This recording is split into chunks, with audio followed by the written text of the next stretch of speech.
I know you're very good, so tell us a little bit more. I've been competing for many years. I've won 13 British Championships in that time, and it's an international success. But we've done some good events. We did a channel crossing a couple of years ago where we went from Cherbourg in France, 70 miles across the pool in England, and we raised £11,000 for the Ellen MacArthur Trust, which is a fantastic charity for children based on the island here.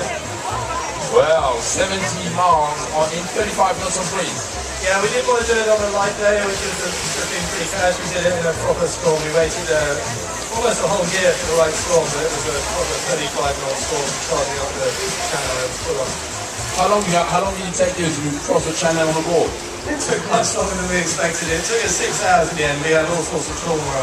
35 knots is a lot to deal with. Mast high waves, it's like 5-meter high waves. Big ships in the channel.